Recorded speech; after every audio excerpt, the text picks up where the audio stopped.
Bonjour tout le monde, bienvenue à cette dernière édition du podcast Bulletin sportif pour cette session avant la pause des fêtes. Après ça, on va revenir évidemment. Donc, 15e en fait épisode présenté par Gagné Sport. À chaque fois, Gagné Sport, le spécialiste des équipements de sport. Leur équipe vend, répare, installe, inspecte et entretient les équipements de sport depuis plus de 25 ans. Leur service s'adresse aux particuliers, mais également aux centres de services scolaires, aux écoles privées, aux cégeps, universités, aux municipalités, aux centres sportifs, aux services de garde ainsi qu'aux bureaux d'architecture et d'urbanisme. Gagné Sport croit également qu'il n'y a aucun compromis à faire en ce qui a trait à la sécurité et chez Gagné Sport, l'excellence du service offert est à la base de toutes leurs actions. Merci pour cette toute première session. Gagné Sport pour nous avoir accompagnés durant ces 15 épisodes. Alors, cette semaine, bien évidemment, c'est la dernière. Ça a été la dernière fin de semaine d'activité pour plusieurs sports. Donc, évidemment, on prend une pause parce que ça va arrêter pas mal partout, à part quelques matchs ici et là de basket et de hockey collégial en fin de semaine prochaine. On en parlera plus tard. Mais je veux tout de suite amorcer le tout en vous parlant de ce qui s'est passé justement en fin de semaine dernière. On a eu un paquet de choses super intéressantes. Basket, d'ailleurs, pour commencer, au collégial féminin, on avait le premier match entre Sainte-Foy et Dawson, pas entre Sainte-Foy et Dawson, excusez-moi, entre Saint-Jean et Champlain-Saint-Lambert, les deux équipes qui étaient invaincues. Bien, Champlain-Saint-Lambert l'a emporté 62-53. Super match de Divine Dibula, 19 points et 14 rebonds. 21 points de Rosalie Mercil, mais un match mené de bout en bout par les Cavaliers. On parle beaucoup de Mercil, mais Dibula est deuxième pour les points. Première pour les rebonds défensifs, première pour les rebonds offensifs, première pour les tirs bloqués. Et elle ne fait même pas partie du top 10 pour les minutes jouées par match. Donc, Divine Dibula, une joueuse qui va être vraiment à surveiller. Puis ce qui est intéressant, c'est que Dibula et Mercil ont déjà fait savoir qu'elles allaient aller jouer à l'Université Monmouth aux États-Unis la saison prochaine. Donc, elles vont être coéquipières. Mais avant d'être coéquipières, elles auront une bataille à finir durant la saison. Champlain-Saint-Lambert et Saint-Jean, ça va être à surveiller au retour des fêtes également. Mais on avait aussi un match Sainte-Foy-Dawson, dont je vous parlais tout à l'heure, à souligner les 26 points de Niodi Guérard. C'est en plus, c'est son meilleur match en carrière. Il y avait 3 points d'écart, avec 6 minutes 8 à jouer dans ce match-là. Mais Sainte-Foy a terminé 20-5, dont 11 points par Guérard. Fait que c'était à surveiller, pas à surveiller, mais à souligner un excellent match de sa part.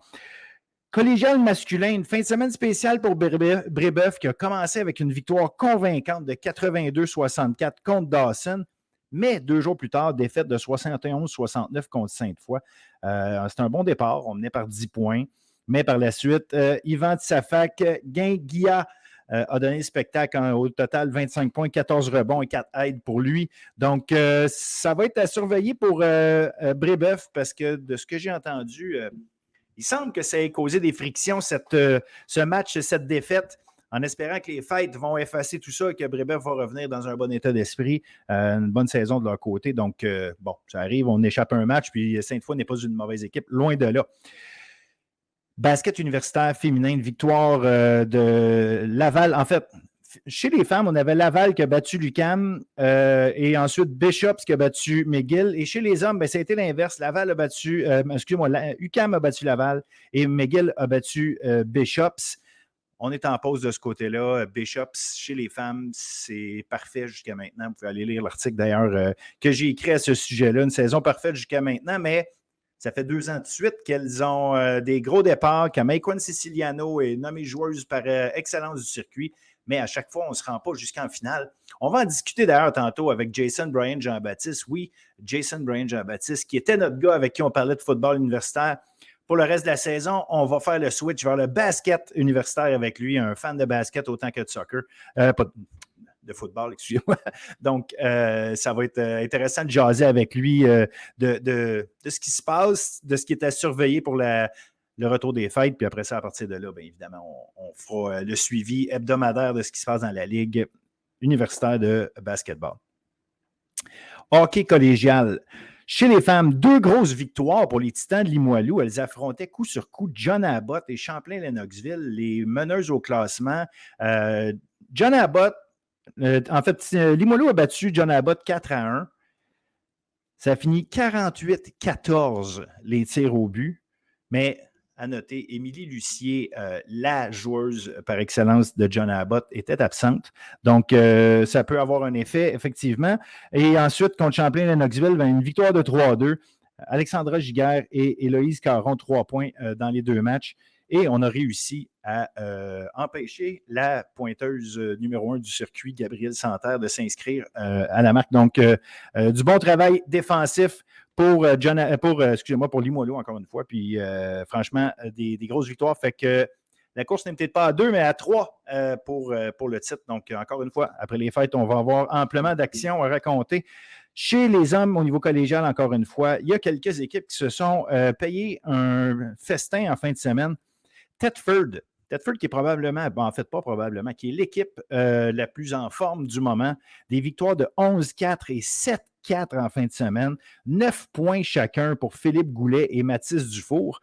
La Flèche, eux aussi, se sont payés un petit festin offensif. 17 buts en fin de semaine, des victoires de 6-3 et 11-2.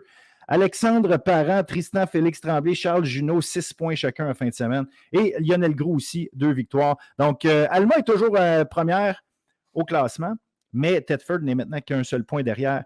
Et donc, c'est là aussi, on va avoir beaucoup d'actions pour cet hiver.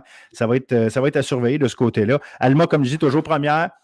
Fin de semaine plus tranquille. La fin de semaine dernière, ça a moins bien été, mais ne vous en faites pas, ça reste une excellente équipe. C'est vraiment Thetford qui est parti coup-ci, coup-ça au début de la saison, mais qui en ce moment est vraiment très solide. Juste à mentionner, dans les victoires de Lionel Groux, il y en a une de 4-0, 36 arrêts pour Elliott Séguin-Lescarbot. Hockey universitaire, le classement chez les femmes est serré, c'est fou raide. Concordia, 20 points. Ottawa, Montréal et Bishop suivent avec 19 points. Une victoire de Bishops en fin de semaine, 5-3 contre Concordia en dirigeant seulement 11 tirs contre Alice Filbert des Stingers. Donc, grosse victoire, 5-3, comme je dis, avec un but dans un filet désert. Et Concordia, par contre, s'est repris avec une victoire en tir de barrage. 3-2 contre les Carabins. Elle tirait de l'arrière 2-0 pendant la rencontre, mais évidemment, elles sont remontées, comme vous aurez compris, dont un but à 41 secondes de la fin du match, Jessie Maud Drapeau. Et c'est Rosalie Bégin-Cyr qui a scellé le sort de la rencontre en tir de barrage. Hockey universitaire masculin. Concordia, des victoires de 5-1 et 8-2 en fin de semaine. Toutes les équipes du Québec ont gagné. 3 équipes du Québec sont au sommet de la division Ouest de l'Ontario. UQTR, 26 points. McGill, 23 et Concordia, 22. Ça regarde très bien de ce côté-là. Je sais que l'UQTR n'est pas classé numéro 1, c'est le numéro 3 actuellement au Canada. Mais bon, les classements canadiens de U-Sport valent ce qu'ils valent. L'important, c'est ce qui se passe sur la glace. Les champions en titre sont en forme. Enfin, volleyball. Volleyball collégial féminin.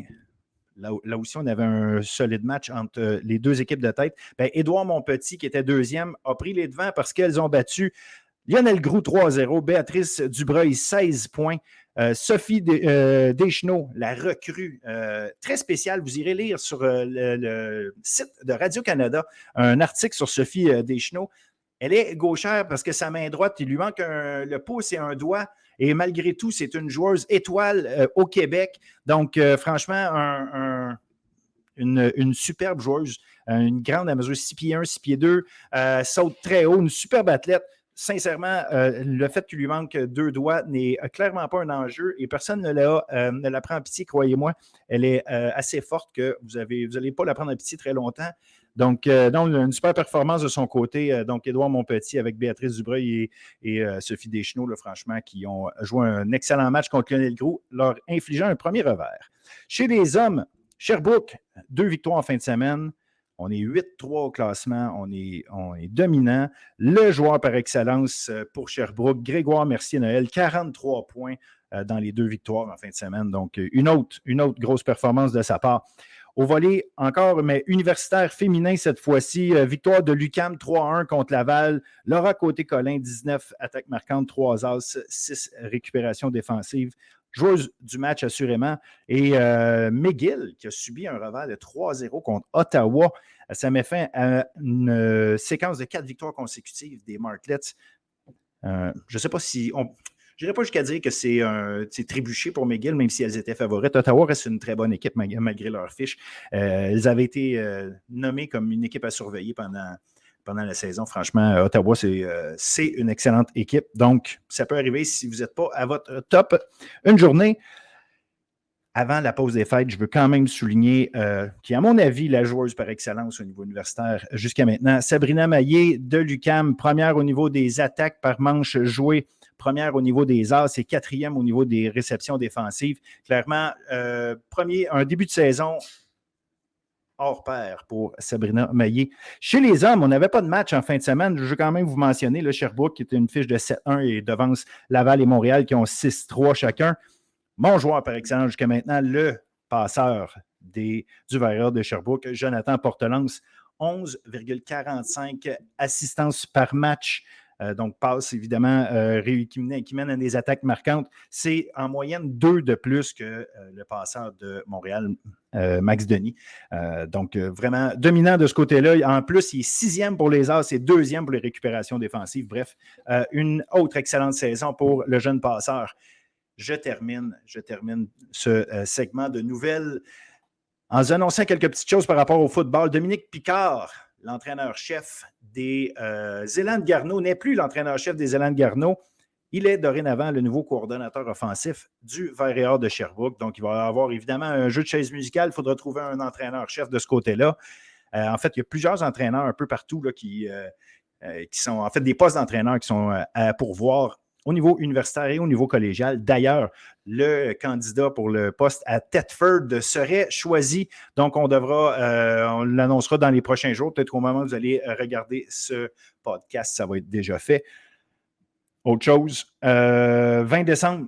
Le 20 décembre, une date importante parce que les Carabins vont faire l'annonce d'une première cohorte, une première série de joueurs recrutés. Donc, le 20 décembre, sur un Facebook Live, on se souvient que l'année passée, c'était la méthode des Carabins. Donc, ils récidivent cette année avec cette façon de faire-là.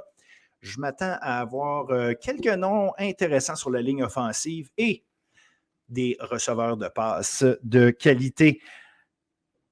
Et puis, enfin, niveau football, juste pour terminer, bientôt, on va avoir des nouvelles à propos des reclassements. On se souvient que Beauce, Palache et Hunsick en D3 ont fait une demande pour monter en D2. Et on a Outaouais et Thetford qui sont en D2 qui pourraient être descendus en D3, alors que Lévis et Lionel-Gros qui sont en D1 pourraient également, eux, descendre. C'est-à-dire que, évidemment, ce serait en Division 2. Alors voilà, c'est ce qui fait le tour des actualités pour cette semaine.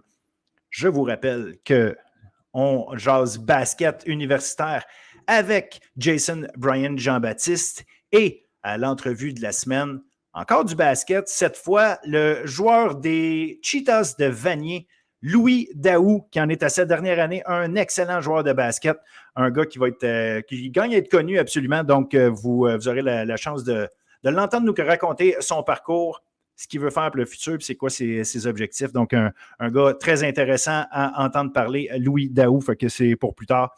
Je vous laisse là-dessus et je vous souhaite un excellent podcast en notre compagnie. Merci d'être là.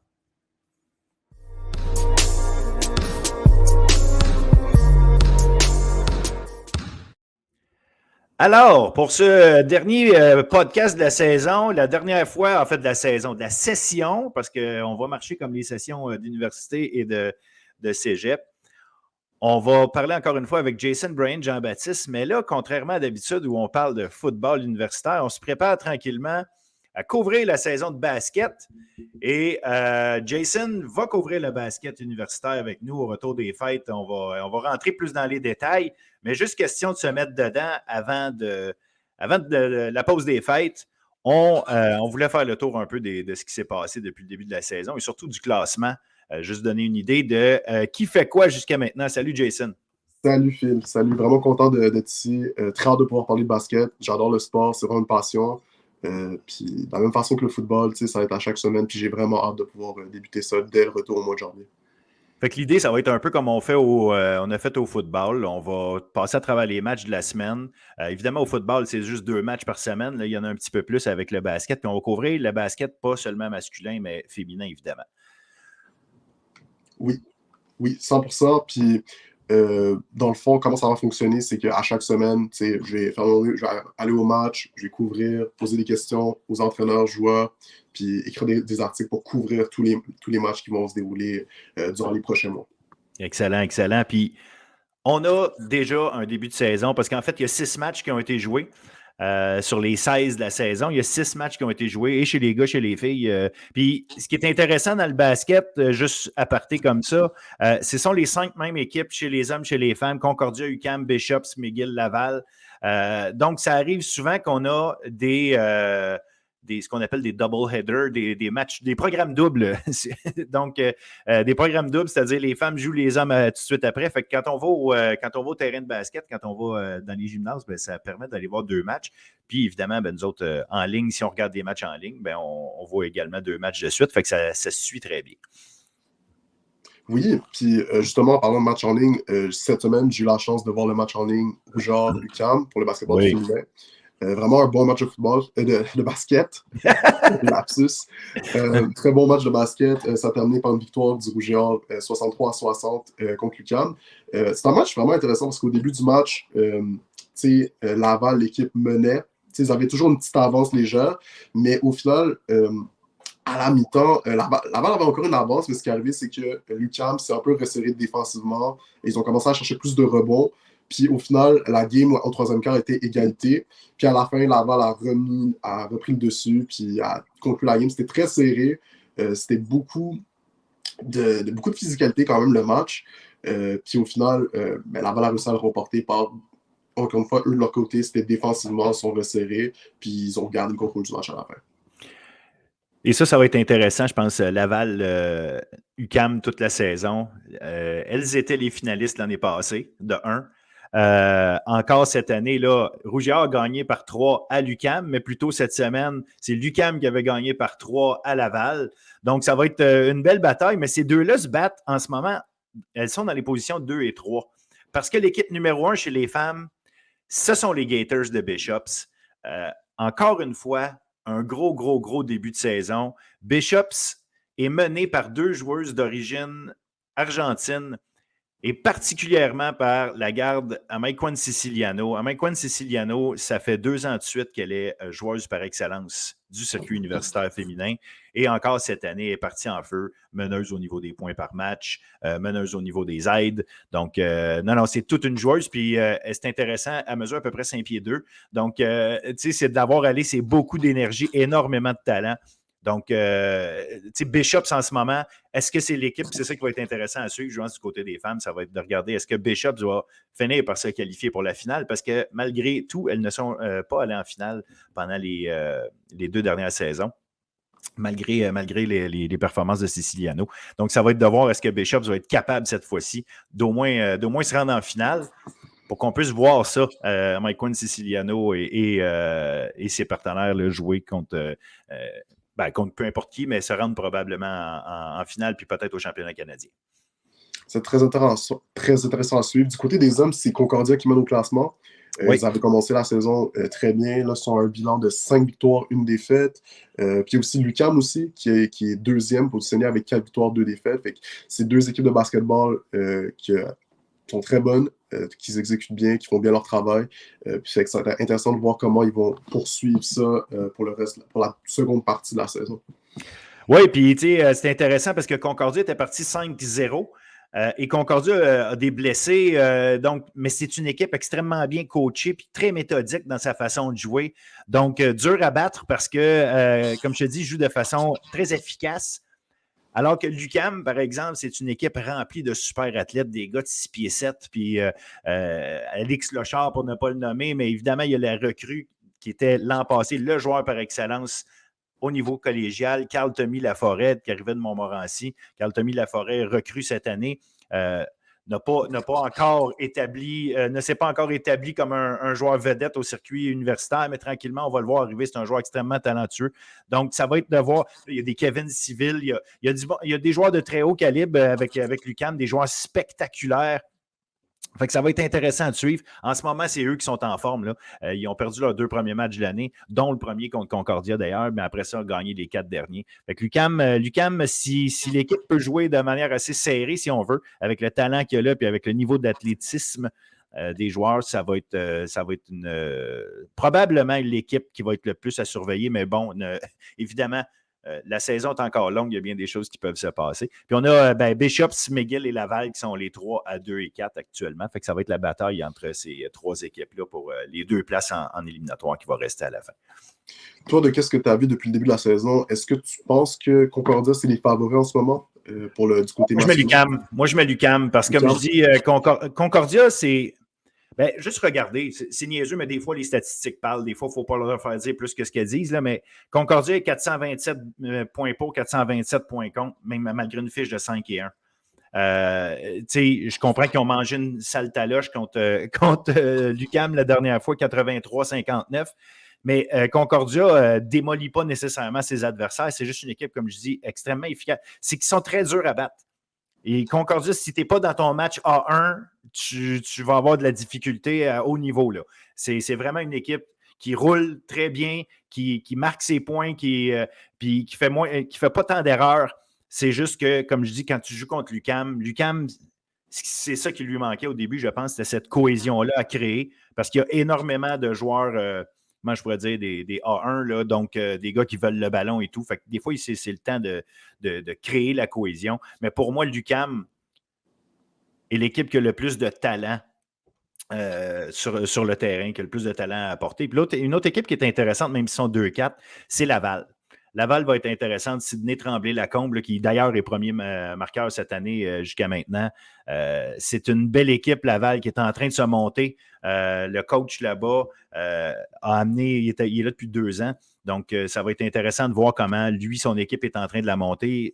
Chaque année, depuis qu'il est arrivé, l'équipe s'améliore pendant la saison. Donc, ça va être de voir comment Laval va s'améliorer pendant la saison. Mais bon, il reste que... Ils ont quand même perdu leurs 2 derniers matchs. Là, un contre McGill, 85-68. Un contre l'UQAM, 83-60. Ça va être de voir est-ce qu'ils vont pouvoir se replacer après les fêtes. Ça va être la question, évidemment. Mais c'est une équipe qui reste à suivre. McGill, toujours bien coaché. McGill, toujours... fait ça va être de voir qu'est-ce qui se passe avec ces 3 équipes-là. Est-ce qu'il y en a une qui va être capable de reprendre le dessus puis vraiment stabiliser son jeu? Il y a toujours des blessures ici et là. Fait que la période des fêtes permet de replacer les choses. Les équipes ont plus de cohésion après les fêtes. Et parce qu'ils ont joué déjà leur début de saison. Les bobos sont plus guéris. Pour ceux qui en avaient, ils ont eu le temps de se guérir.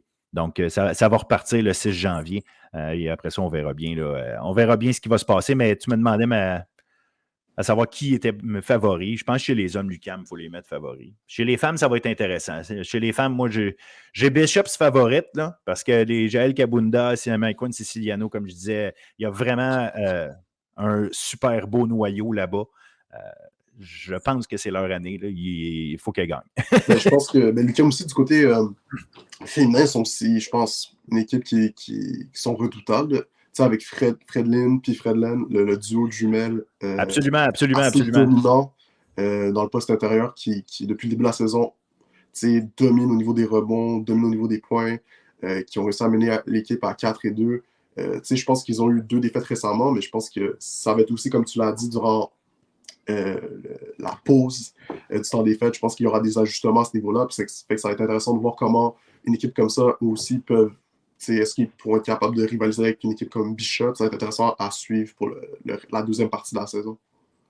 Ben oui, elles vont être capables de rivaliser, ça, j'en doute pas. Elles vont finir par donner du fil à retordre. Puis tu as raison, là, les deux sœurs Verrier, vraiment, c'est un beau spectacle à voir parce que elles sont costaudes, c'est des filles de 6 pieds, elles prennent de la place, mais elles sont intenses. Donc, elles sont le fun à regarder jouer parce que il y a de l'énergie qui se dégage en masse quand les Verriers sont sur le terrain. Puis plus le match monte en intensité, faut voir Fredlin essayer de. Quand elle rate un rebond, quelque chose comme ça, comment elle réagit, là, tu le sais que.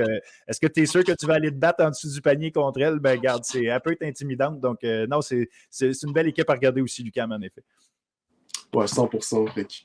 Moi, comment je le vois, c'est que les deux, autant masculin que féminin, on a plein d'équipes vraiment intéressantes à suivre. Le basket, pour moi, au Québec, c'est vraiment un sport assez quand même sous-coté, je trouve. Je trouve qu'il n'y a quand même pas l'attention et la popularité que tu t'estimerais que ça aurait. Puis moi, honnêtement, j'ai vraiment hâte de pouvoir en parler parce qu'il y a tellement de talent, il y a tellement de joueurs de basketball forts ici, à Montréal, mais aussi dans le reste de la province. Fait que ça va être vraiment intéressant à suivre. Puis j'ai très hâte de couvrir. Bien, je trouve que ça va être intéressant. Puis tu amènes quelque chose qui vaut la peine qu'on en discute 2 secondes. C'est justement cette visibilité-là à notre basket. On parle beaucoup de basketball, mais on parle de nos meilleurs joueurs qui sont dans la NCAA. On parle de l'exode de nos bons joueurs, des fois vers l'Ontario, pour ceux qui s'intéressent un peu plus à ce qui se passe. Puis, effectivement, on a l'impression que nos équipes de basket ici sont peut-être pas assez fortes pour que ce soit intéressant à regarder, alors que c'est complètement faux. Puis, tu sais, il y a une réalité. Il y a seulement 5 équipes de basket universitaire. Est-ce qu'il devrait en avoir plus? Assurément.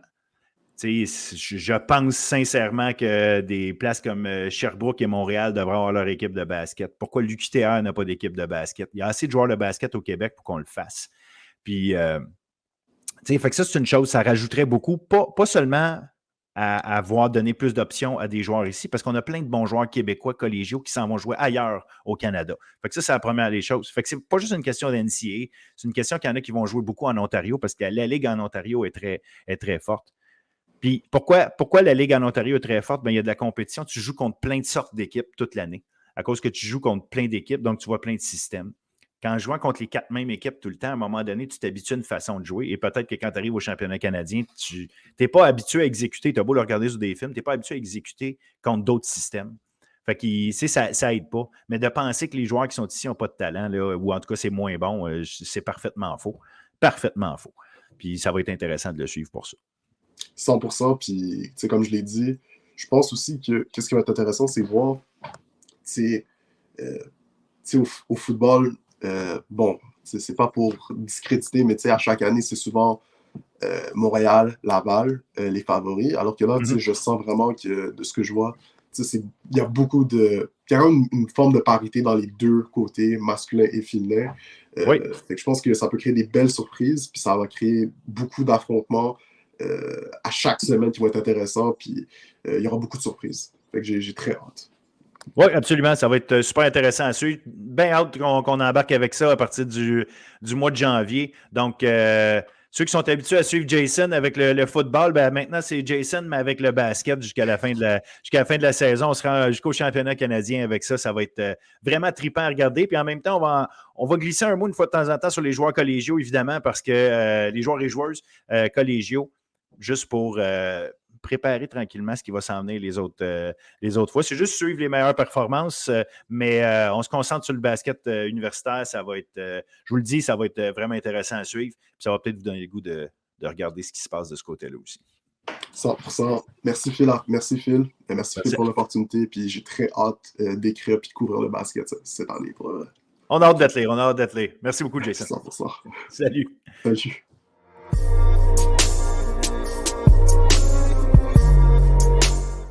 Alors, tout le monde, on est de retour pour le segment de l'entrevue de la semaine présenté par Gagné Sport.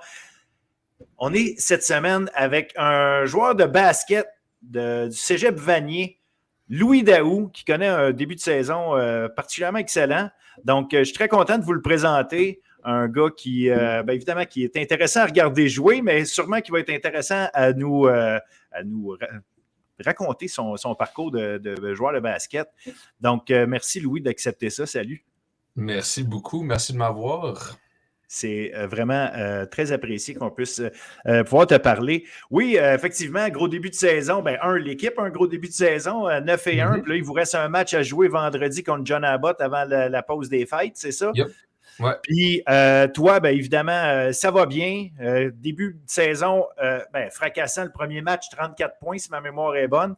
Ouais. Depuis, tu maintiens un bon rythme. Je pense que tu es troisième au niveau des points par match depuis le début de la saison. Raconte-moi, en fait, avant qu'on embarque dans la saison puis dans le vif du basket collégial, comment tu as commencé à jouer au basket? Est-ce que tu as toujours joué au basket? Est-ce que tu as fait d'autres sports? Bref, qu'est-ce qui t'a amené là? Ben, j'étais pas très dans le sport quand j'étais jeune. J'ai commencé à jouer au basket, j'avais probablement 7 ans, puis c'est comme à la fin de ma 7e année. Fait que j'ai commencé pas mal à jouer à 8 ans. Avant ça, j'ai fait un peu de soccer, mais j'avais vraiment des intérêts variés. Là. J'étais pas vraiment dans le sport quand j'étais jeune. Ça Ouais, m'intéressait mais pas 7-8 ans, ça particulièrement. reste jeune. Ouais, c'est ça. Ben, 8 ans, ça reste jeune, ouais, mais tu sais, avant ça. Mais mes parents voulaient que je fasse un espèce de programme après école, vu qu'ils pouvaient pas venir me chercher après l'école certains jours parce qu'ils travaillaient. Fait que j'avais le choix entre basket, échecs, puis quelques autres choses. Puis c'était en 2011, donc c'était pendant les finales où il y avait les Mavericks puis les Miami Heat qui jouaient. Puis je me souviens que je revenais d'une pratique de karaté, en fait. Puis, donc, je faisais un peu de karaté, je faisais un peu de soccer, mais rien de trop sérieux. Puis, je me souviens, au karaté, je m'étais vraiment fendu la lèvre en deux.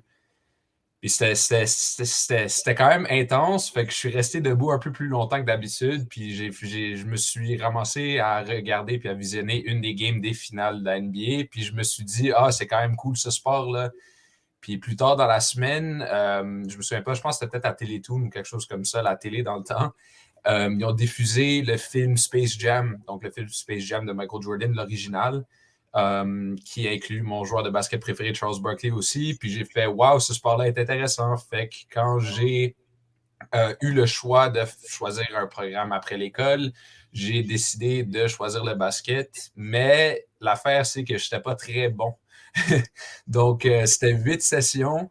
Puis 8 sessions d'à peu près 1 heure et demie. Puis dans les 8 sessions au complet, j'ai fait 3 points. Puis je me souviens un peu du panier. Mon premier panier, je montais la balle du côté gauche avec la main droite. Puis tu sais, quand tu montes la balle du côté gauche, il faut que tu utilises ta main gauche. Mais j'étais vraiment pas capable. Puis je suis monté pour un layup. Puis je me souviens, je me suis fermé les yeux quand je suis monté pour le layup. J'avais tellement peur de rater. Puis je l'ai réussi. Fait que c'est ça mon début de basket. Mais Depuis ce temps-là, tu tires les yeux fermés ou non? non, non, non, non, non, non, non, non, non, non, non, non, vraiment pas. Mais non, non, non, mais mes parents, quand ils m'en parlent, tu sais, j'étais pas content quand je revenais à la maison parce que j'étais vraiment pas bon. Fait qu'ils étaient surpris que quand il fallait que je choisisse un camp d'été, parce que mes parents voulaient que je fasse un camp d'été parce qu'ils travaillaient à ce moment-là, ils étaient surpris quand j'ai choisi un camp de basket. Puis je me suis ramassé au camp de basket de l'Express, en fait, l'Express de Saint-Laurent, où j'ai fini par terminer mon secondaire. Fait que ça a un peu commencé ma connexion avec cette école-là en particulier. Puis je suis devenu obsédé par le basket. J'ai quand même progressé vite. Là. Je me suis amélioré plutôt rapidement. Puis quand tu deviens bon à quelque chose, tu commences un peu à aimer ça. Là. C'est plus facile à aimer quelque chose quand tu es bon dedans. Fait que c'était un peu ça mon début. Là. Fait que le film Space Jam, comme beaucoup d'autres jeunes joueurs de basket, m'a un peu intéressé envers ce sport. Puis ça m'a donné l'idée de m'essayer dedans. J'ai quand même capté une affaire qui me titille dans ce que tu dis. Mon joueur préféré, Charles Barkley, à l'âge que tu as, moi, Charles Barkley, je l'ai vu jouer, mais toi, Charles Barkley, qu'est-ce qui a fait que c'est ton joueur préféré? C'est-tu parce que c'est un personnage haut en couleur quand il fait ses analyses, puis est-ce que c'est ça qui t'a amené? Mais tu dis joueur préféré, donc à quelque part, tu as vu des highlights, tu as vu quelque chose? C'est bizarre parce que je suis probablement le plus grand fan de Charles Barkley qui existe. Et je ne l'ai jamais vu jouer, mais c'est parce que quand tu regardes le film Space Jam, c'est comme le premier joueur auquel ils vont enlever les talents. Là, pour ceux qui n'ont pas vu le film, c'est un film où Bugs Bunny et tout ça vont capturer Michael Jordan pour jouer une game de basket contre des monstres, puis les monstres, ils volent les talents de joueurs de la NBA. C'est un peu quétaine comme idée, mais c'est un bon film de basket quand même. Puis c'est un film que beaucoup de personnes aiment. Mais le premier joueur qui se fait voler son talent, c'est Charles Barkley. Puis les petits bonhommes sont comme... ils entendent un partisan dire que Charles Barkley est en train de vraiment d'écraser les Knicks. Il est en train de vraiment bien jouer contre les Knicks. Fait que quand j'ai entendu ça, puis que j'ai vu un petit vidéoclip de lui qui fait quelques paniers, je me suis dit, il est cool ce gars-là. Fait que j'ai regardé des vidéos sur YouTube, j'aimais de la façon qu'il jouait, puis c'est un peu comme ça que mon amour pour Charles Barkley a commencé. Puis oui, je l'aime beaucoup en tant qu'analyste aussi. Là. J'aime la façon qu'il est super honnête et qu'il dit un peu ce qu'il pense. Là. Ça rend les choses un peu drôles et un peu intéressantes. C'est excellent parce que, comme je te dis, c'est plus de mon âge. Puis moi, je l'ai regardé jouer à l'époque de Jordan et compagnie. Puis évidemment, c'était un des compétiteurs principaux de Michael Jordan à son époque. C'est pour ça que d'avoir une référence d'un gars de quel âge? 20 ans à peu près? 19. 19, bon. Fait que c'est pour ça que c'est spécial. Là, tu dis, bon, OK, tu as fini par aller jouer au secondaire à l'Express, mais tu as passé par Brébeuf 4 ans avant. Qu'est-ce qui t'a amené à terminer à l'Express? J'ai fait mes 4 ans à Brébeuf. Puis, tu sais, j'ai eu, disons pas les 4 ans les plus faciles. C'était pas vraiment un environnement dans lequel je sentais que je pouvais me rendre à mon potentiel au complet. Tu sais, c'est très demandant académiquement, puis je suis un bon élève, mais c'est beaucoup. Puis moi, dans le temps, je voulais beaucoup plus me concentrer sur le basket. Puis j'ai eu 4 années difficiles. Je ne vais pas trop rentrer là-dedans. C'était en partie ma faute aussi. Là. Je ne vais pas mettre le blâme seulement sur l'école. J'ai quand même eu beaucoup de bons souvenirs à l'école. J'ai quand même eu beaucoup de coachs qui m'ont beaucoup aidé quand j'étais à cette école-là. Mais c'était environ en secondaire 3 ou 4 que j'ai commencé à penser que peut-être ailleurs, ça serait mieux pour moi. Puis, vu que j'ai passé, comme toute ma jeunesse à Saint-Laurent, j'ai fait le camp express pendant 3-4 ans. Quand j'ai commencé à jouer au basket, j'ai fait 4 ou 5 années à ce camp-là. Puis, j'ai fait mon basketball novice à Saint-Laurent aussi. Fait que c'était naturel. J'avais beaucoup d'amis. Ouais, c'est ça. J'avais beaucoup d'amis puis j'avais beaucoup de connaissances à l'école déjà. Fait que quand Nathan Grant est rentré, je ne sais pas si vous connaissez Nathan Grant, c'est le coach de Rouge et Or. Ouais, c'est ça. Lui avait un grand impact dans ma jeune carrière de basket à l'époque. Il m'avait aidé avec beaucoup de choses, puis il était un peu proche de mon père. Puis mon père, quand j'essayais de le convaincre que d'aller quelque part d'autre, ça serait le bon move pour moi. Il n'était pas trop sûr parce que, tu sais, transférer dans sa 5e année de secondaire, ça reste quand même un risque. Puis, tu entends toujours dire que le gazon est peut-être pas plus vert de l'autre côté. Mm-hmm. Mais quand Nathan Grant est rentré, c'est une personne en qui on avait beaucoup de confiance. Puis, il a réussi à nous convaincre que le bon move, c'était d'aller à l'Express. Puis, c'est vraiment une décision que je suis très content que j'ai faite parce que j'ai eu une très bonne année à l'Express. On a eu le COVID, fait que une année de secondaire que j'aimais beaucoup a fini en 6 mois, mais j'ai quand même des bons souvenirs à l'Express, puis je suis très content que j'ai fini par faire la décision. J'ai beaucoup appris à Brébeuf aussi, j'ai beaucoup plus de facilité à l'école maintenant parce que quand tu apprends, puis quand tu es dans une situation d'académique aussi difficile que ça, tu apprends des stratégies, puis après ça, l'école, ça ne devient pas aussi compliqué, mais c'est ça, j'ai décidé de faire le switch.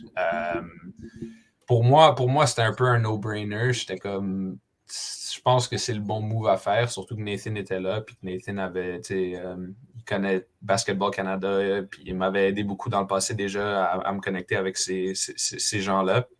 Fait que c'est comme ça que je me suis rendu à l'Express. Puis j'avais fait mon tournoi, je pense, mon premier tournoi en mai, puis ça avait bien été. Fait que l'intégration à l'équipe était rapide, puis elle était facile aussi parce que je connaissais déjà comme la moitié des joueurs, puis j'étais ami avec. Fait que c'était la décision que j'ai fini par prendre, puis je suis très content que je l'ai faite là. Puis Saint-Laurent, après ça,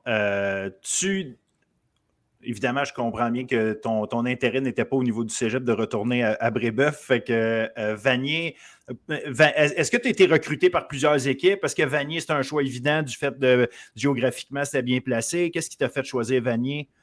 Ben, en fait, Brébeuf m'a recruté aussi. Leur assistant Wood, c'était quand même quelqu'un, un de leurs assistants coach s'appelle Wood Wendy Séraphin. C'était quand même quelqu'un avec qui j'avais une bonne relation quand j'étais à Brébeuf. Puis il m'a approché. Puis tu sais, il m'a quand même, tu sais, au début, j'étais vraiment comme pas intéressé, mais il m'a quand même montré que, tu sais, il m'a bien parlé, puis il y a un intérêt qui s'est quand même formé, mais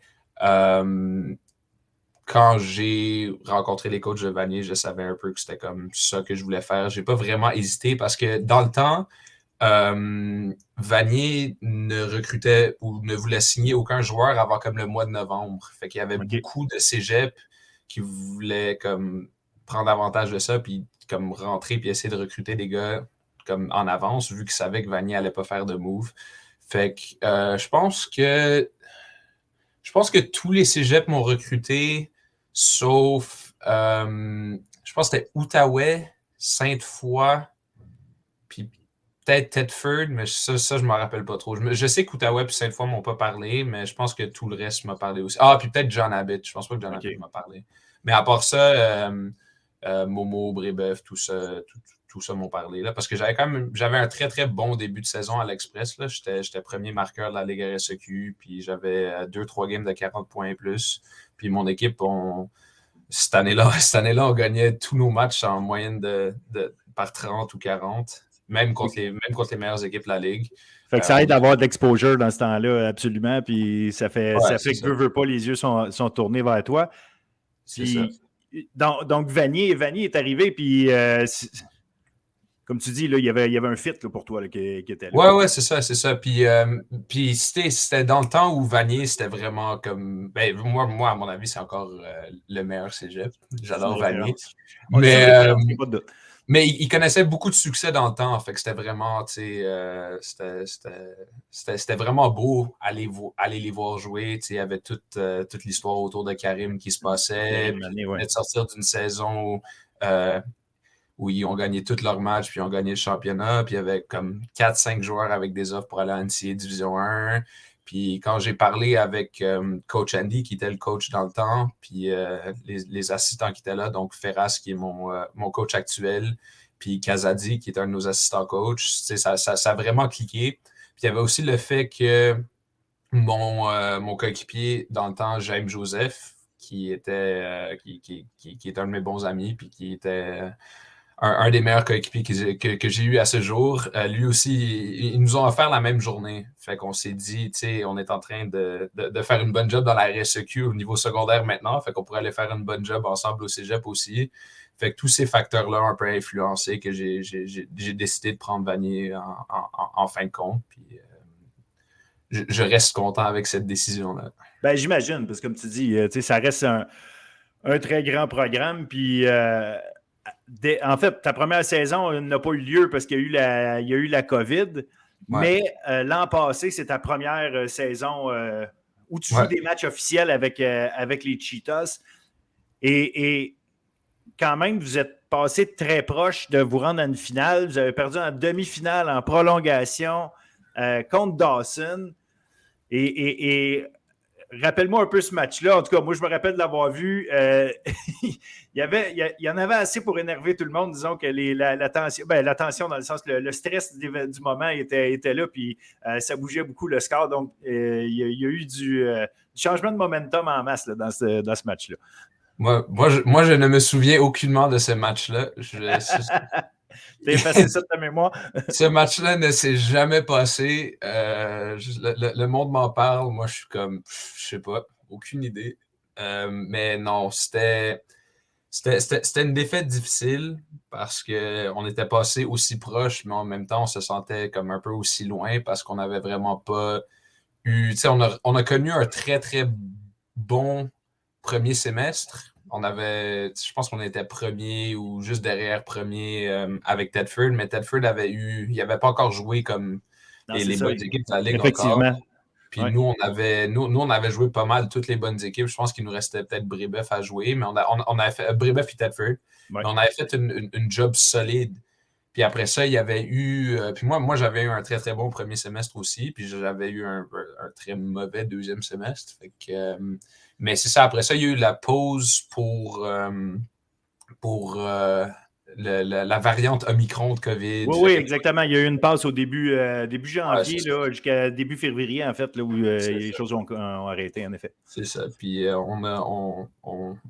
on a moins bien commencé notre deuxième semestre, puis tout ça, ça a mené un peu à la dernière game. Puis, tu sais, c'était rough. C'était rough parce que, en fin de compte, tu arrives à une game, tu arrives à une grosse game, puis tu la perds en double overtime. Puis, comme tu sais que tu n'as pas performé au niveau où tu devrais performer, surtout moi, personnellement, moi, je blâme beaucoup cette défaite-là sur moi. J'ai connu un très mauvais match. Puis, tu sais, pour nous, rien tombait ce match-là. C'est le genre de match où si on l'aurait gagné, on l'aurait vraiment gagné parce qu'on s'était battu comme ça se pouvait pas. Parce que je me souviens même pas si on avait rentré un 3 points de toute la game puis on en avait pris beaucoup. Là. Je me souviens qu'on avait 3-4 gars qui avaient environ 20 points ce match-là, mais eux non plus, ça rentrait pas. Là. C'était vraiment un 20 points comme fait de volonté, là, un fait complètement d'effort où tu attaques le panier, puis tu continues à attaquer, puis tu espères que ça marche finalement. Puis tristement pour nous, cette journée-là, ça n'a pas fonctionné, puis ça a mis fin à une saison intéressante quand même, là, parce qu'on n'était pas habitué avec toutes les on and off. Mais quand tu es une équipe qui a passé autant de temps ensemble pendant la situation de COVID, où tu sais jamais si tu vas être capable de jouer au basket ou s'il y aura une pause, puis c'est on and off, puis tout ça, puis tu te rends à ce moment-là, puis tu arrives aussi proche d'aller en finale. Une finale qu'on pense on aurait pu donner un bon match à Tedford pareil. Là. Nous, dans notre tête, on était la meilleure équipe. Puis c'est sûr que c'est ça que ça prend pour gagner un championnat. Là. Tu ne peux pas vraiment gagner un championnat sans penser que tu es capable de le gagner. Effectivement. Puis on s'est rendu là, puis on a sous-performé. Puis il y a toujours une rivalité d'Austin Vanier aussi. Là, fait que je pense que ça n'a pas aidé. Là. Je pense que oui, c'est ça. Effectivement, ça fait encore plus mal là, dans ce temps-là. C'est ça. Puis dans la semaine qui a suivi, c'était vraiment juste de ça que le monde y parlait. Là, parce que quand le monde a commencé à réaliser que la game se rendait en double overtime, je pense que tout le Québec a décidé d'aller voir le match. Fait qu'on en a entendu parler longtemps. Puis non, cette défaite-là a fait mal, c'est sûr. Mais en même temps, c'est de cette défaite-là que tu apprends le plus. Puis je pense que, en tout cas pour les joueurs de mon équipe qui étaient là l'année passée, on ne l'oubliera pas, puis on essaiera de l'utiliser pour nous mener à une victoire cette année, hopefully. Puis fort intéressant, vous avez commencé la saison contre Dawson, puis vous avez gagné en prolongation cette saison, c'est ça? Non, c'est l'année passée que vous avez fait ça. Excuse-moi, je suis en train de me mélanger. J'ai ouvert. Non, c'est cette année. C'est cette année qu'on a fait ça. Oui, c'est ça. OK, oui, c'est ça. Exactement. C'est cette année. Ouais, non, l'année passée, on avait commencé contre Momo. On avait battu Momo 2 fois, puis on avait perdu contre. On avait séparé Dawson. On avait joué 2 matchs parce que le format, c'était tu joues la même équipe vendredi-dimanche, puis on avait gagné le vendredi par. Ouais, ben c'était les façons de. Il avait fait des horaires pour à cause de la COVID, d'essayer d'éviter le maximum de déplacement et tout. Puis il s'arrangeait pour jouer contre les mêmes équipes. Comme ça, au moins, il pouvait circonscrire le virus si jamais il y avait quelque chose. Mais c'est ça. Fait que finalement, c'est ça. Cette année, dans le fond, vous avez commencé contre Dawson. Fait qu'il y avait une revanche à prendre. Puis ça s'est retrouvé en prolongation. Ce fameux match-là où tu marques 34 points cette année. Puis là, depuis toute l'année, en fait, là, ça se passe bien. Votre seule défaite, c'est contre Onsic. Qui, eux, ont un excellent début de saison aussi. En fait, vous êtes 4 équipes, là, vraiment. Vous autres, Onsic, Dawson, Brébeuf. Il y a l'air d'avoir une belle bataille là, cette année pour savoir qui va avoir le haut du pavé quand même. Là, fait que c'est intéressant à suivre. Ouais. Ben, je suis fier du début de saison qu'on a eu parce qu'on a eu beaucoup de gars avec des blessures puis de gars qui sont pas capables de jouer. Fait que présentement, je pense que la majorité des matchs, on a joué à 7-8 gars à peu près. Puis il y a vraiment beaucoup de nos joueurs qui ont connu des grosses games dans des moments où on les avait vraiment besoin. L'effort qu'on a mis contre Dawson, c'était vraiment un effort impressionnant parce que la semaine de pratique qui a mené à ça n'était pas la plus belle semaine de pratique qu'on aurait pu avoir, mais arrivé au match, les 8 gars qui étaient là, puis les gars sur le banc qui ne pouvaient pas jouer, c'était vraiment un effort collectif. On était vraiment ensemble pendant tous ces moments-là. Puis peu importe comment ça allait bien ou peu importe comment ça allait mal dans le match, on pensait que nos chances de gagner étaient bonnes parce qu'on était vraiment, vraiment in sync. Puis je suis fier de ce que l'équipe a accompli à date parce qu'on a vraiment été en manque de nombre. On a joué avec des petits nombres. Puis je pense que quand on va recommencer à regagner quelques-uns des joueurs qui n'ont pas été capables de jouer, ça va devenir quelque chose de très bon. Donc, fait que tu me dis que le 9-1 à date est même pas encore. On n'a pas encore vu tout ce qu'on avait à voir de Vanier, justement, comme tu dis, à cause des blessures. Qu'est-ce qui est votre force cette année? Oui, OK, tu me dis qu'il y a des blessures, oui, il y a des gars qui ont performé, mais tu sais, si tu avais à décrire le style de Vanier, une équipe qui s'en vient jouer contre Vanier, les gens qui vous connaissent moins, tu sais, c'est quoi votre force? Qu'est-ce qui est le fun de votre équipe quand on vient les voir jouer? Moi, je pense que notre force, c'est juste le fait qu'on joue très fort puis qu'on joue ensemble. C'est vraiment simple comme ça parce que quand tu regardes les 2-3 meilleures équipes ou les 3-4 meilleures équipes de la Ligue, tout le monde a le même niveau de talent. Mais où la différence se fait, c'est vraiment comment tu te pointes à chaque match. Parce que la réalité dans la RSEQ, c'est que même si tu joues contre la dernière équipe de la Ligue, si tu ne te pointes pas, tu peux perdre ce match-là. Il n'y a pas d'équipes dans notre Ligue qui sont complètement faibles et qui sont une victoire automatique à chaque fois que tu les joues. Mais je pense que notre équipe, on fait très bien. C'est qu'à chaque game, on se pointe et on met la même importance sur le match. C'est sûr qu'il y a quelques matchs où on va être moins allumé que d'autres, mais je pense vraiment que on joue fort, on joue vite, on joue ensemble. Puis quand tu as ces choses-là avec une équipe qui a autant de talent que la nôtre, ça devient quelque chose de sérieux, puis ça devient quelque chose de bon. Hein. Et pour Louis Daou, en fait, avant, j'imagine, je suis obligé de te demander c'est quoi l'objectif pour cette année, mais je suis obligé de penser que la réponse, c'est le championnat. Est-ce que c'est quelque chose dont vous parlez d'ailleurs? C'est quelque chose dont vous parlez dans la chambre ou c'est comme non, on ne s'occupe pas de ça, nous autres, c'est un match à la fois? C'est quoi le. Est-ce que vous regardez l'objectif final? C'est-tu quelque chose qui est approché ou vraiment, comme je te dis, là, vous êtes en mode un match à la fois? C'est quoi l'approche dans l'équipe? C'est comment c'est approché, c'est pensé, tout ça? Je pense que la mentalité la plus importante, c'est effectivement un match à la fois parce que, comme j'ai dit, il y a beaucoup, beaucoup, beaucoup d'équipes qui peuvent te battre dans cette ligue-là. On voit des 7, 8e équipes qui battent des équipes dans le top 3, top 4, des 10, 11e équipes qui battent des équipes qui sont comme 5e au classement. Fait que c'est très important d'y aller un match à la fois, surtout quand on planifie pour un match le vendredi puis qu'on a un match le dimanche, c'est le match de vendredi qui compte. Là.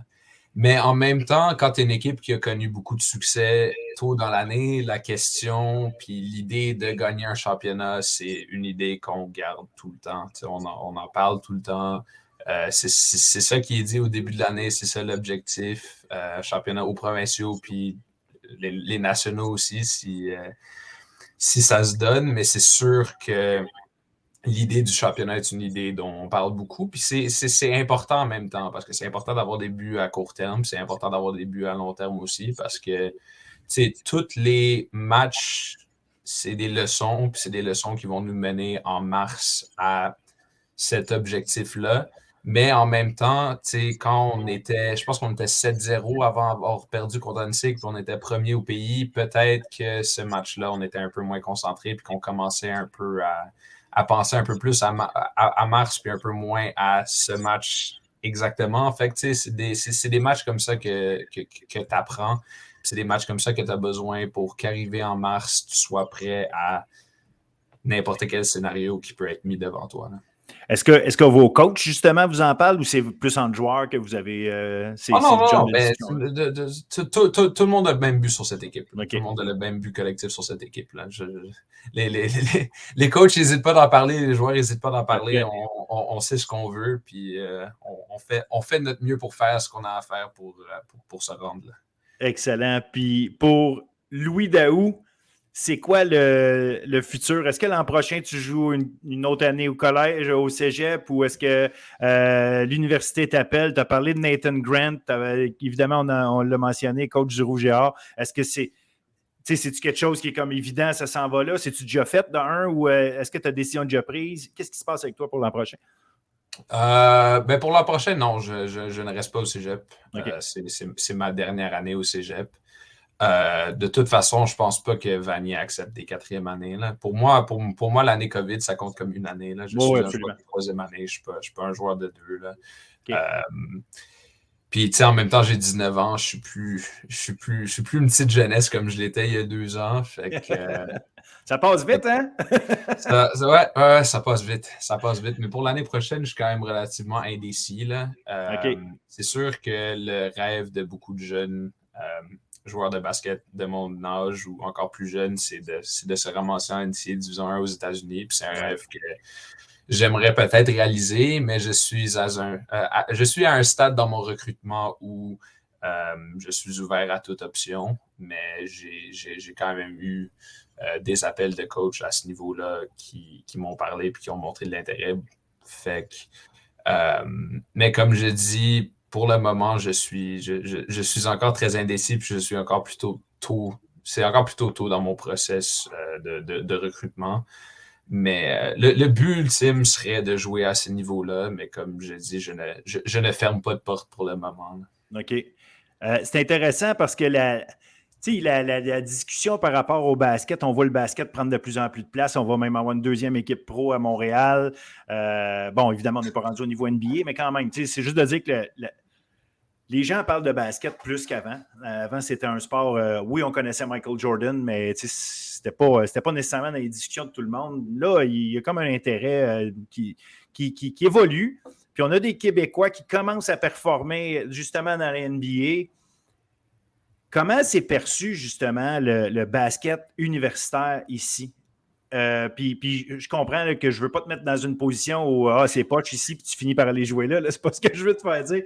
Mais je parle par les joueurs parce qu'en même temps, on n'est pas fou. On le sait que les équipes ontariennes, en tout cas la conférence ontarienne, souvent le gagnant, le champion canadien vient de là. Donc, est-ce qu'il y a un intérêt plus grand à aller vers l'Ontario?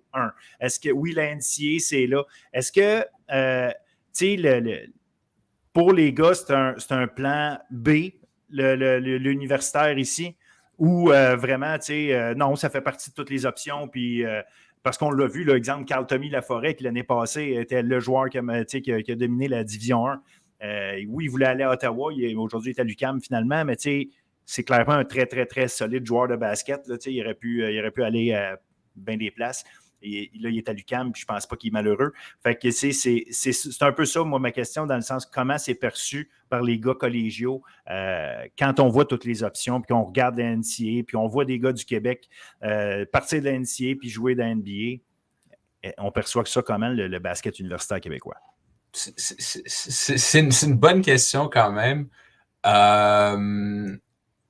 Moi, je pense que quand tu es un joueur de basket au collégial, tu évalues un peu toutes tes options, puis peu importe quoi, tu dois...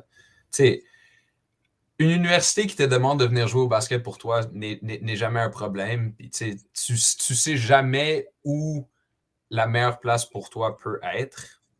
Puis je pense qu'avec la popularité du basket qui grandit au Québec, au Canada, tu parles de la Ligue ontarienne, mais il y a aussi d'autres équipes en Nouvelle-Écosse qui sont bonnes, puis en Colombie-Britannique. C'est vraiment le basketball comparé à ce que quand même moi j'ai commencé à jouer, puis ça fait 2012, ça fait quand même un petit peu de temps. Ben, mais... Ça fait 10 ans, ça fait 10 ans. Ça fait 10 ans. Mais le basket, c'est un sport qui gagne beaucoup de popularité rapidement. Fait qu'en même temps, il y a plus de choses qui sont offertes aux joueurs qui décident de rester ici. Les programmes de basket universitaires au Québec deviennent de mieux en mieux. Les coachs deviennent meilleurs, les choses qui sont offertes aux joueurs, je sais pas, physiothérapie ou les bourses ou les ci ou les ça deviennent meilleures, la compétition devient meilleure. Il y a beaucoup de joueurs qui partent à NCAA et qui finissent par revenir ici, Oui. Qui font leurs 3-4 ans ou qui graduent à je sais pas trop quelle école en NCAA puis qui décident de venir faire une maîtrise ici après puis de jouer un petit peu plus longtemps ou de venir jouer ici puis après ça espérer d'aller jouer professionnel. Fait que c'est un niveau qui devient meilleur. Puis ça ne m'étonnerait pas que dans les 10 prochaines années, que ça devienne vraiment une conférence plutôt dominante dans la communauté U-Sports. Là.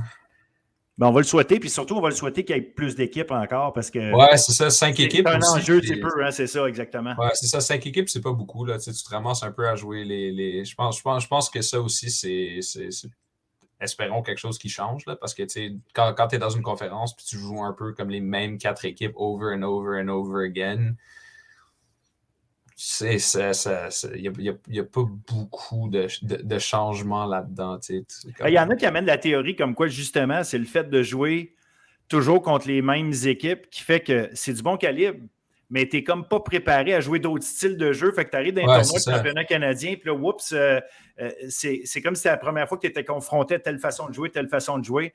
Tu as beau l'avoir vu sur des vidéos, c'est pas pareil. Alors qu'avoir la chance de jouer contre plus d'équipes, ça peut être... Ça peut être intéressant. Ouais. Good. Toi, de ton côté, est-ce que tu vises le professionnel? Tu vises où tu es? Regarde, une étape à la fois. Quelle place ça prend pour toi le basket, justement, à ce niveau-là? Est-ce que c'est vraiment un objectif de carrière? Pour moi, le basket, c'est très, très important dans ma vie. Puis je me dis toujours que j'ai une carrière de basket. Puis cette carrière de basket-là, quand j'ai 35 ans, ça va pas mal. Après ça, si je veux redécider d'avoir une carrière de basket, je ne vais pas être capable de le faire. Fait que j'ai une carrière de basket, puis je vais essayer de l'amener aussi loin que je peux l'amener. Puis c'est sûr que le niveau professionnel, c'est un niveau auquel j'aimerais ça jouer au basketball professionnel, puis j'aimerais être capable de transformer le sport que j'aime puis que j'aime depuis longtemps en une carrière. Fait que c'est sûr que c'est un de mes objectifs. Par contre, je suis vraiment quelqu'un qui va une chose à la fois. Là. Pour moi, quand j'étais à Saint-Laurent, c'est de rentrer dans le meilleur cégep que tu peux, qui peut après t'amener à l'université. Puis maintenant que je suis au cégep, mon but, c'est où je vais l'an prochain, c'est pas où je vais dans 5-6 ans. Mais c'est sûr que jouer au niveau professionnel, c'est quelque chose que je veux faire. Puis même travailler dans le basket après que j'ai fini de jouer, c'est aussi quelque chose que j'aimerais pouvoir faire. C'est vraiment quelque chose que j'aime beaucoup dans la vie et qui m'apporte beaucoup de joie. Fait que c'est quelque chose que j'aimerais faire aussi longtemps que je suis capable. Puis au niveau de tes études, est-ce que tu étudies dans quelque chose qui a rapport avec le sport, management du sport, des choses comme ça? Ça a-tu rapport avec... est-ce que tes études ont rapport avec quelque chose comme ça ou tu es complètement dans d'autres domaines? Non, ben en fait, quand je suis rentré à Vanier avec les choix que j'avais, j'ai décidé de prendre psycho. Parce que psychologie sportive, c'est une idée. Mais à l'université, je pensais rentrer en communication. OK. Pour peut-être être journaliste sportif ou quelque chose du genre. Puis, oui, Charles Barkley. Exact. Voilà. Everything comes around full circle. Exactement. Exact. Tous les chemins mènent à Rome. Voilà. Hey, écoute, un énorme merci, Louis. C'est vraiment cool. Je suis content d'avoir eu la chance de te parler, d'apprendre à te connaître. Puis on va te souhaiter succès au retour des... vous avez un match vendredi à jouer. Donc, non, c'est ça. Un match à la fois. Voilà, succès le reste de l'année, toute la suite. Puis regarde, on va te suivre avec grand intérêt à toi et tes coéquipiers de Vanier. Puis regarde, amusez-vous puis gagnez tant que vous pouvez. Comme je te dis, on va suivre ça avec intérêt. Oui, non, on joue du bon basket cette année, fait que c'est quelque chose qui est bon à voir. Fait que si vous voulez venir, pas mal tous les vendredis, on a un match. Fait que, mais ça, c'est le site web de la RSEQ si vous voulez voir ça. Tous les matchs sont diffusés sur YouTube aussi. Fait que, sinon, sur place, c'est encore mieux parce qu'on bien sûr. Venez. 8 $ le billet, mais ça vaut la peine. Absolument. C'est un 8 $ très, très bien investi. Hey, good. Merci encore, Louis. Au plaisir. Merci à vous. Salut. Au revoir. Et c'est ainsi que se termine ce podcast, et non seulement ce podcast, mais ce 15e épisode qui se trouve à être le dernier de la première session de la session d'automne, notre premier segment de podcast en carrière. J'espère que vous avez aimé ça, vous avez aimé nous suivre, bref, que vous en parlez avec les gens autour de vous. Nous autres, ce qu'on veut, c'est évidemment faire rayonner le sport étudiant, le sport universitaire, collégial, les athlètes, les coachs qui font bien. Donc, gênez-vous pas, parlez-en et surtout, donnez-nous vos commentaires si on peut faire mieux, si on peut faire différemment, si on est toujours à l'affût. Nous autres, ce qu'on veut, c'est que vous puissiez apprécier au maximum ce qu'on vous offre. Donc, je veux absolument vous remercier tous ceux qui ont participé aux entrevues de la semaine, ceux qui ont pris le temps de nous donner de leur temps toute la session, joueurs de foot, des joueuses de hockey, des joueurs de soccer, basket, on a eu toutes sortes de monde. Donc, coach de flag football, on a eu plein de choses à vous partager. On a même eu la responsable de la préparation mentale chez les Carabins. Donc, quand on dit qu'on couvre toutes sortes de choses, on couvre toutes sortes de choses. Et puis, je vous invite vraiment, encore une fois, à nous laisser vos commentaires. Je vous laisse pour la période des fêtes en vous disant un énorme merci, en vous souhaitant des joyeuses fêtes, d'être prudent, puis de prendre le temps d'aller voir du sport collégial et universitaire parce qu'il en reste en fin de semaine des matchs de basket, des matchs de hockey. Regardez sur le site du RSEQ. Vous allez trouver ce que vous cherchez. Pourquoi pas, avant la pause, là, avant qu'on recommence au début janvier, vous en mettre un derrière la cravate.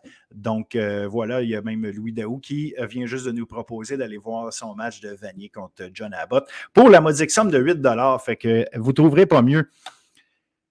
Et dernière petite chose, on est dans une période de recrutement dans quelques sports, notamment le football. Allez consulter sur notre page YouTube, la page YouTube de Bulletin sportif, allez consulter le guide que Marc Gagnon et moi-même avons préparé pour aider à savoir quoi penser, comment se préparer, quoi poser comme question pour, quand vous êtes dans un processus de recrutement, surtout les jeunes du secondaire et leurs parents. C'est généralement la première fois qu'on a à dealer avec cette situation-là. Bref, on a fait ça sans prétention, sans penser que c'est la solution parfaite, mais au moins, peut-être que ça peut vous donner quelques petits conseils ici et là, quelques trucs, des choses à penser pour que ce processus-là se passe bien, parce que c'est un beau moment à passer, mais à la fin, il y a une décision à prendre, puis on veut prendre la meilleure possible. Et je vous dis, faites attention aux gourous qui se présentent comme des gens qui vont pouvoir être un agent pour vous représenter un peu partout. Il y en a qui font bien les choses. Il y a des gens qui peuvent vous aider, mais à la base, là, les personnes qui peuvent vous aider le plus sont vos entraîneurs actuels au niveau du secondaire. Le monde du football est petit.